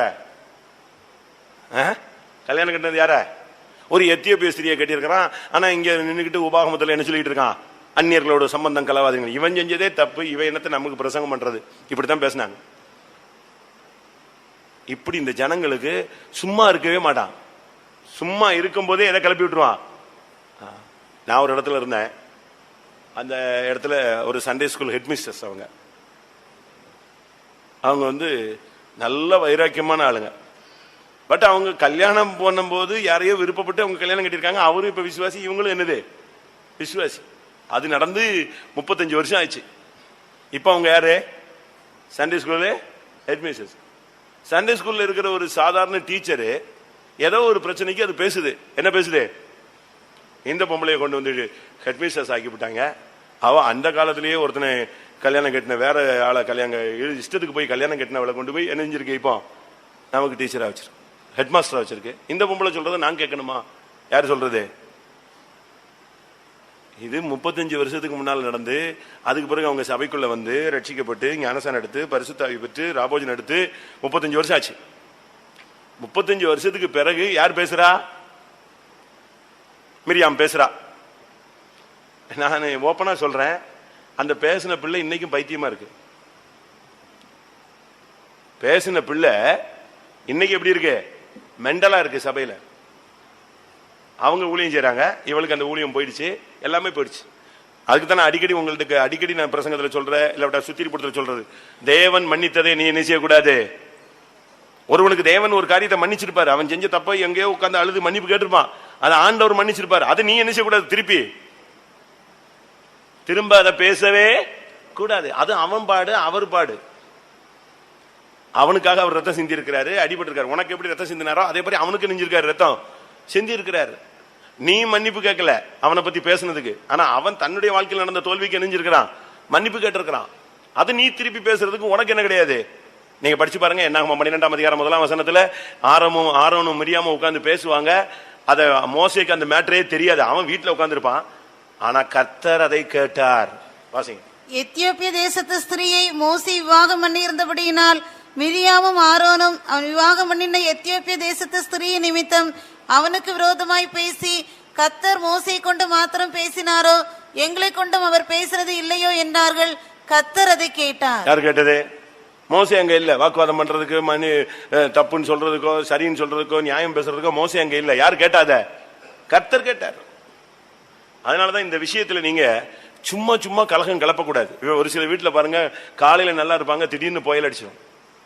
10 நிமிஷத்துல நெஞ்சிடும். 10 நிமிஷத்துல என்ன விஷயம்? ஈரோ குளிதோன் வீசிடும் டாமால். நீங்க அப்போஸ்தலர் நடபடிகள் 27ஆம் அதிகாரம் படிச்சு பாத்தீங்கன்னா, தென்றல் அடித்தது. தென்றல் அடிச்சதுன்னு நினைச்சிட்டு இருக்கும் போது எதை அடிச்சிருச்சு? வந்துருச்சு. இதுதான் நம்ம வீட்டுல அடிக்கடி நடக்குது. உலகத்திலேயாவது புயல் ஒரு வருஷத்துல 2-3 அடிக்குது, இது 365 நாள் அடிக்குது. 13:14. அப்போஸ்தலர் 27:13-14. தென்றல் மெதுவாய் அடித்தபடியால் தாங்கள் கோரினது கைகூடி வந்தது என்று எண்ணி அவ்விடம் விட்டு பெயர்ந்து கிரேத்தா தீவுக்கு அருகாக ஓடினார்கள். கொஞ்ச நேரத்துக்குள்ளே யூரோக்ளிதான் என்னும் கடுங்காற்று அதில் மோதிற்று. இப்ப நம்ம வீட்டுல எல்லாம் இதுதான். இன்னைக்கு எங்கேயாவது யார் வீட்டுல புயல் அடிச்சுதா? புயல் அடிச்சு கரை சேர்ந்து நீங்க எங்க ஓடி வந்திருப்பீங்க. கோயிலுக்காவது போயிடுவோம், அப்பா சோத்திரம் சோத்திரன்ட்டு. நீ வந்தாவா வராட்டா போன்னு பைபிள் தூக்கிட்டு ஓடி வந்துட்டீங்களா? தென்றலும் அடிக்குது, அதே வீட்டுல எது அடிக்குது? திருப்பி தமிழ்ல சொல்லுவான், புயலுக்கு பின் அமைதி. அமைதியா உட்காந்துருப்பாங்க. இவங்க அவங்ககிட்ட பேச மாட்டாங்க, அவங்க இவங்ககிட்ட பேச மாட்டாங்க. அம்மா பையன்கிட்ட பேச மாட்டாங்க, அம்மா பிள்ளைகிட்ட பேச மாட்டாங்க, புருஷன் மனைவிட்ட பேச மாட்டாங்க. இது எப்படி ஒரு அமைதியா ஒரு 3 நாள் என்ன செய்யும்? திருப்பி போகும். காத்திருப்பு கூட்டம் வந்த உடனே திருப்பி மன்னிப்பு, ஐக்கியம், சமாதானம். ஞாயிற்றுக்கிழமை காலையில எழுப்புதல், திங்கக்கிழமை தென்றல், செவ்வாய்க்கிழமை என்னது? இப்படித்தான் இன்னைக்கு இப்படியே நார்மலா ஓடிக்கிட்டே இருக்கு. காரணம் என்ன தெரியுமா? இந்த கலகத்தின் ஆவி எங்க இருக்கு? ஒன்னு புருஷனுக்குள்ள இருக்கு, இல்ல மனைவிக்குள்ள இருக்கு, இல்ல பிள்ளைகளுக்குள்ள இருக்கு. யாருக்குள்ளேயாவது இந்த ஸ்பிரிட் மறைஞ்சிருக்கு. இது கிளம்பி வரும்போது எதா மாறுது? புயலாய் மாறுது. கலகம் என்ன அர்த்தம்? கலகத்தினுடைய இன்னொரு அர்த்தம் துரோகம். கலகத்தினா இன்னொரு அர்த்தம் முரட்டாட்டம். கலகம்னா இன்னொரு அர்த்தம் துஷ்டத்தனம். புலம்பல் 3ஆம் அதிகாரம் 42ஆம் வசனம். புலம்பல் 3ஆம் அதிகாரம் 42ஆம் வசனம். நாங்கள் துரோகம் செய்து கலகம் பண்ணினோம். துரோகம் செய்து கலகம் பண்ணினோம். கலகத்தோடு நீங்க சேரக்கூடாதுன்னா துரோகத்தோடு சேரக்கூடாது. நம்ம ஒரு காலத்துல துரோகிகளா இருந்தவர்கள், அப்படித்தான் பைபிள் சொல்லுது. சங்கீதத்துல நீங்க படிச்சு பாத்தீங்கன்னா, துரோகிகளாகிய மனிதர்களுக்கு அவர் வரங்களை அளித்தார். சங்கீதம் 68:18. தேவரீர் உன்னதத்துக்கு ஏறி சிறைப்பட்டவர்களை சிறையாக்கி கொண்டு போனீர். தேவனாகிய கர்த்தர் மனுஷருக்குள் வாசம் பண்ணும் பொருட்டு துரோகிகளாகிய மனுஷர்களுக்காகவும் வரங்களை பெற்றுக் கொண்டீர். ஒரு காலத்துல நம்ம துரோகிகளாகிய மனிதர்களாக இருந்தோம். ஆனா இதுக்குள்ள வந்துட்ட பிறகு நம்ம கலகக்காரலாய் மாறக்கூடாது. நல்லா புரிஞ்சுக்கோங்க. உங்களால பிரச்சனை கிரியேட் ஆகவே கூடாது. ப்ராப்ளம் யார் மூலமா வரக்கூடாது. அப்படி ஒவ்வொரு புருஷனும், ஒவ்வொரு மனைவியும், ஒவ்வொரு பிள்ளைகளும், ஒவ்வொரு ஊழியர்களும் ஒரு தீர்மானம் பண்ணணும். என் மூலமா என்ன வராது, பிரச்சனை வராது. நான் எவ்வளவு நாளும் தாழ்ந்து போறேன், எவ்வளவு நாளும் விட்டு கொடுக்குறேன், எவ்வளவு நாளும் சகிச்சுக்கிறேன், என் மூலமா ப்ராப்ளம் கிரியேட் ஆகாது. அப்படி ஒரு தீர்மானம் எடுக்க முடியுமா? வெட்டா தலைக்கு மேல ஏறி போறாங்க அப்படிம்பீங்க. உங்களுக்கு இப்படி பேசத்தான் தெரியுமே தவிர கலகத்தை அமர்த்த தெரியாது. கலகத்தை கண்ட்ரோல் பண்ணதுக்கு உங்களுக்கு சக்தி கிடையாது. ஆனா கலகத்தை உண்டாக்கக்கூடிய என்ன இருக்கு? சக்தி இருக்கு. நாங்கள் துரோகம் செய்து கலகம் பண்ணினோம். நாம மனைவிக்கு துரோகம் பண்ணக்கூடாது, புருஷனுக்கு துரோகம் பண்ணக்கூடாது, பிள்ளைகளுக்கு துரோகம் பண்ணக்கூடாது, பெற்றோர்களுக்கு துரோகம் பண்ணக்கூடாது, ஊழியத்துக்கு துரோகம் பண்ணக்கூடாது, சபைக்கு துரோகம் பண்ணக்கூடாது, ஆண்டவருக்கு நாம் துரோகம் பண்ணக்கூடாது. அது ஒரு கலகம். நீங்க துரோகம் பண்ணுகிறவர்களோடு நீங்கள் கலக்கவே கூடாது. வேறுபாட்டின் ஜீவியம் நீங்க ரொம்ப கவனமா எடுக்கணும். எரேமியா 5ஆம் அதிகாரம் 23ஆம் வசனம். எரேமியா 5:23. எனக்கு பயப்படாது இருப்பீர்களோ என்று கர்த்தர் சொல்லுகிறார். அலைகள் மோதி அடித்தாலும் மேற்கொள்ளாதபடிக்கும், அவைகள் இறைந்தாலும் கடவாதபடிக்கும், கடக்கக்கூடாத நித்திய பிரமாணமாக சமுத்திரத்தின் மணலை எல்லையாய் வைத்திருக்கிறவராகிய எனக்கு முன்பாக அதிராதிருப்பீர்களோ? இந்த ஜனங்களோ முரட்டாட்டமும் கலகமுமான இருதயம் உள்ளவர்கள், முரட்டாட்டம் பண்ணி போய்விடுகிறார்கள். 5:23 தானே நான் சொன்னேன். இந்த ஜனங்களோ முரட்டாட்டமும் கலகமும் உள்ள இருதயம் உள்ளவர்கள், முரட்டாட்டம் பண்ணி போய்விடுகிறார்கள். முரட்டாட்டம் கலகம். the stubbornness nature, கீழ்ப்படியாது, பிடிவாதம். அப்படியே நிப்பாங்க. ஒரு சில பிள்ளைகள் நீங்க அடிச்சு பாருங்க, அடி வலிக்கும், ஆனா அது சட்டை பண்ணாது, அப்படியே நிற்கும். ஏன்னா மனசுல என்னது? பயங்கர வைராக்கியம், முரட்டுத்தனம், பிடிவாதம். இதெல்லாமே கலகக்காரருடைய சுபாவம். இப்படிப்பட்ட ஜனங்களோடு நீங்க என்ன செய்யக்கூடாது? சேரக்கூடாது. முரட்டாட்டம் உள்ள ஜனங்களோடு நீங்க சேர்ந்தீங்கன்னா கொஞ்ச நாட்கள்ல உங்களுடைய நேச்சர் எப்படி மாறிடும்? ஸ்டபன் நேச்சரா மாறிடும். நம்முடைய ஜீவியத்தை தெய்வீகமா கொண்டு வர்றதுக்கு இயேசுவோடு சேரணும். நம்ம இயேசுவோடு சேர்ந்தோம்னா தப்பிடுவோம். காட்டொலிவு மரத்தோடு சேர்ந்தினா உனக்கு என்ன நடக்கும்? கசப்பும் வைராக்கியம் தான் உனக்கு சேரும். அதனால தான் பைபிள் சொல்லுகிறது, ராஜாவுக்கும் கர்த்தருக்கும் பயந்து நட, கலகக்காரரோடு நீ என்ன செய்யாதே, சேராதே. நீதிமொழிகள் 17:11. துஷ்டன் கலகத்தையே தேடுகிறான். துஷ்டன் கலகத்தையே தேடுகிறான். அதனால தான் சொன்னேன், கலகம்னா துஷ்டன். துஷ்டன் வந்து கலகத்தையே தேடுறான். அவனுக்கு எது வந்தாலும் உடனே பிரச்சனையை கிரியேட் பண்ணும். ஒரு சிலர் பாருங்க, இந்த குட்டையை கிளப்பி அவனுடைய குட்டையை கலக்குவான். ஆனா அவன் எதை பிடிச்சிட்டு போயிடுவான்? மீனை பிடிச்சிட்டு போயிடுவான். அவன் காரியத்தை கரெக்டா செஞ்சுட்டு போயிட்டே இருப்பாங்க. நீங்க யோசிச்சு பாருங்க, இந்த திருடிட்டு ஓடுவாங்க, பின்னால விரட்டிட்டே போவாங்க. அவனும் கொஞ்ச நேரத்தில் இவங்க கூட சேர்ந்து யாரை கத்த ஆரம்பிச்சிருவான். இப்படி ஒரு சுத்தி சுத்தி இவன் சேர்ந்து வந்துருவான். சேர்ந்து வந்துட்டு என்ன செய்வான்? இவனும் சேர்ந்து ஓடிக்கிட்டே இருப்பான். திருடன் திருடன் திருடன் திருடன். இவன் தானே திருடன், இவனும் சேர்ந்து தானே ஓடிக்கிட்டு இருக்கான். இன்னைக்கு அப்படித்தான் இருக்கு. நம்மள அநேகர் ஓடிக்கிட்டு இருக்கிறோம். கலகம், துஷ்டத்தனங்கள். துஷ்டன் கலகத்தை தேடுகிறான். உங்களுக்கு சமானத்தை தேடுறீங்களா, நீங்க கலகத்தை தேடுறீங்களா? யோசிச்சு பாருங்க.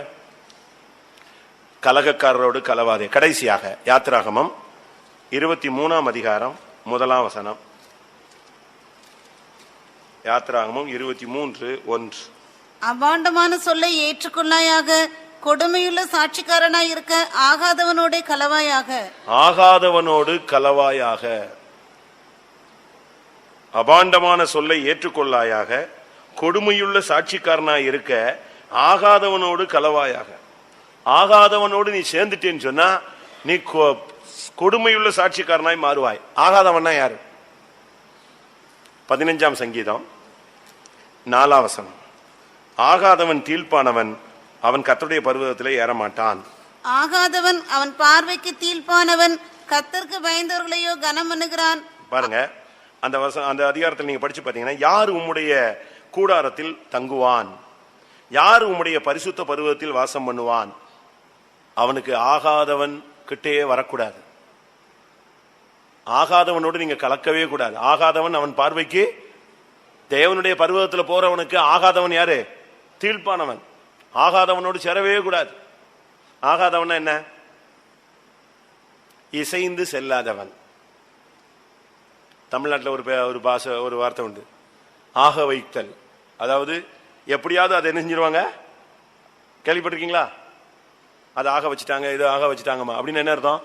அதை மேனேஜ் பண்ணிட்டான், அதை இணைச்சிட்டான், அதை சேர்த்துட்டான், அதை செய்துட்டான். முடியாதத காரியத்தை சாதிக்கிறது. ஆகாதவன்னா இவன் சுத்தமா எதுக்குமே யூஸ்லெஸ் ஆகாது. அவனை வந்து சேர்க்க முடியாது, ஐக்கியப்படுத்த முடியாது, சமாதானப்படுத்த முடியாது. 3 மணி நேரம் பேசி சமாதானம் பண்ணாலும் திருப்பியும் எது வந்துடும்? சில இடத்துல பாருங்க, சமாதானத்துக்கு போய் சண்டை தான் வந்திருக்கும். சமாதானம் பண்றதுக்கு நாங்க சில இடத்துல கூட்டி வச்சிருக்கிறோம். சமாதானம் பண்றதுக்கு 2 பார்ட்டியும் கொண்டு வந்து விட்டா கொஞ்ச நேரத்துல என்ன வந்துடும்? அங்க யார் இருக்கா? ஆகாதவன். ஆகாதவனோடு நீ சேர்ந்தின்னு சொன்ன நீ கர்த்தருடைய பர்வதத்துல போய் சேர மாட்டாய். ஆகாதவன் உன் பார்வைக்கு தீழ்ப்பானவனா இருக்கணும். ஆகாதவனோடு நீ சேர்ந்துட்ட, நீ கர்த்தருடைய கூடாரத்திலும் தங்க முடியாது, தேவனுடைய பர்வதத்தில் வாசம் பண்ணவும் முடியாது. அதனாலதான் வேதம் சொல்லுகிறது, இவர்கள் ஜாதிகளோடு கலவாமல் தனித்து வாசம் பண்ணுவார்கள். இன்றைக்கு எத்தனை பேர் இந்த மாலை வேளையில ஒரு வேறுபாட்டின் ஜீவியத்தை நீங்கள் வாஞ்சிக்கிறீர்கள்? எல்லாரும் கண்களை மூடுவோம். வேறுபாட்டின் ஜீவியம் செய்யாதவன் கர்த்தருடைய பர்வதத்தில் ஏற முடியாது, தேவனுடைய கூடாரத்திலே வாசம் பண்ண முடியாது. ஆமென். இந்த மாலை வேளையில நாம் தீர்மானம் எடுக்க வேண்டிய ஒரு நேரம். ஆண்டவரே, நான் ஜாதிகளோடு கலக்க மாட்டேன். ஆண்டவரே, நான் அலப்புவாயனோடு கலக்க மாட்டேன். ஆண்டவரே, நான் வசனத்துக்கு கீழ்ப்படியாதவர்களோடு கலக்க மாட்டேன். ஆண்டவரே, நான் கலகக்காரனோடு கலக்க மாட்டேன். ஆண்டவரே, ஆகாதவனோடு நான் கலக்க மாட்டேன். எத்தனை பேர் அப்படி தீர்மானம் எடுக்கிறீர்கள்? அப்படி தீர்மானம் எடுக்கிறவர்கள் கண்களை மூடி முழங்கால் படியிட்டு தேவனுடைய சன்னிதானத்தில் உங்களுடைய அறிக்கையை ஏறெடுங்கள். வேறுபாட்டின் ஜீவியம் பரிசுத்தத்தின் துவக்கம். வேறுபாட்டின் ஜீவியம் பரிசுத்தத்தின் பூரணம். ரட்சிப்பின் துவக்கமே வேறுபாட்டின் ஜீவியம் தான். ரட்சிப்பின் பூர்ணமும் இந்த பூமியை விட்டு நாம் வேறுபட்டு போகிறது தான். மனுஷரிலிருந்தும் பூமியிலிருந்து மீட்கப்பட்டவர்கள் மாத்திரமே பரலோகத்துக்கு போக முடியும். வேறுபாட்டின் ஜீவியத்தில் உண்மையாயிருக்கிற ஜனங்கள் மாத்திரமே பரலோகத்தில் கர்த்தருடைய கூடாரத்திலே தங்குவார்கள், தேவனுடைய பர்வதத்திலே அவர்கள் இணைவார்கள். எத்தனை பேர் இந்த மாலை வேளையில இந்த வசனங்களை உங்களுக்கு என்று எடுத்துக்கொள்ளுகிறீர்கள்? வாழ்க்கை மாற விரும்பினால் இந்த வசனத்துக்கு உங்களை சமர்ப்பியுங்கள். கிருபை, வல்லமை, பலன், வசனத்தின் ஜீவன் நம்முடைய மத்தியிலே இறங்கட்டும். கர்த்தாவே, நான் உம்முடைய பர்வதத்தில் வாசம் பண்ண விரும்புகிறேன். தனித்து உம்மோடு வாசம் பண்ண விரும்புகிறேன். கண்மலையின் உச்சியிலிருந்து நான் அந்த ஜனத்தை காண்கிறேன். அவர்கள் ஜாதிகளோடு கலவாமல் தனித்து வாசம் பண்ணுவார்கள். அந்த ஜனங்களை நான் சபிப்பது எப்படி, அந்த ஜனத்தை நான் வெறுப்பது எப்படி என்று சொல்லுகிறான். நீங்கள் வேறுபாட்டின் ஜீவியத்தை செய்தால் எந்த சாபமும் எந்த மந்திரமும் உன்மேல் பலிக்காது. வேறுபாட்டின் ஜீவியத்தில் நீ உண்மையா இருந்தால் பூர்ணத்திலே கர்த்தருடைய பர்வதத்திலே நீ போய் சேருவாய். ஆண்டவருடைய கூடாரத்தில் வாசம் பண்ணக்கூடிய பாக்கியம் உனக்கு கிடைக்கும்.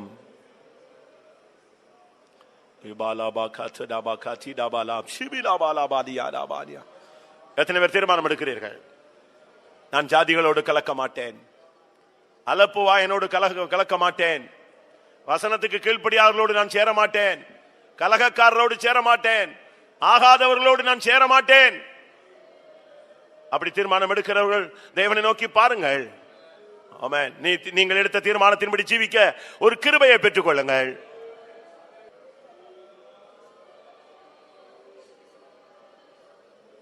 இந்த இப்பொழுது கேட்ட வசனத்தின்படி நான் உணர்த்தப்படுகிறேன், எனக்குள்ளே இப்படிப்பட்ட தொடர்புகள் இருந்தது உண்மை. ஆகாதவர்களோடு பழக்க வழக்கங்கள், ஜாதிகளோடு கலக்கும் தன்மை, அலப்பு வாயனோடு கலகக்காரர்களோடு எனக்கு பழக்கம் இருந்தது, ஐக்கியம் இருந்தது. அது தவறு என்று ஒத்துக்கொள்ளுங்கள். எத்தனை பேர் கரங்களை உயர்த்துங்கள் பார்க்கலாம். நான் உணர்த்தப்படுகிறேன். ஆமென். கர்த்தர் உனக்கு இன்னைக்கு ஒரு அபிஷேகத்தை தரட்டும், கிருபை தரட்டும், ஒரு பலன் தரட்டும், ஒரு வேறுபாட்டின் ஜீவியத்தினுடைய ஜீவன் தரட்டும், ஒரு சக்தி வந்து உன்னை நிரப்பட்டும். இனிமேல் இந்த வசனத்தின்படி யாரோடும் கலக்காமல் தேவனோடு வாசம் பண்ணி, தேவனுடைய கூடாரத்தில் வாசம் பண்ணக்கூடிய அனுபவத்தை பெற்றுக்கொள்.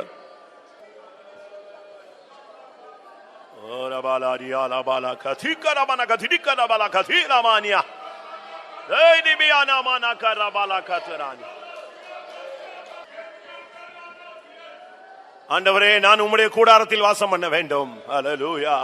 உம்முடைய பர்வதத்தில் நான் வந்து ஏற வேண்டும். ஹல்லேலூயா. ரிபாலா பாலா பாலா பாலா பாக்கரா பாலா காத்தரா பாக்கரா பானா.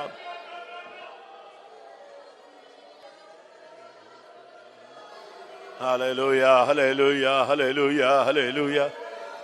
ஆமென். விசுவாசிகள் இந்த விஷயத்தில் நீங்க கவனமா முடிவெடுங்க.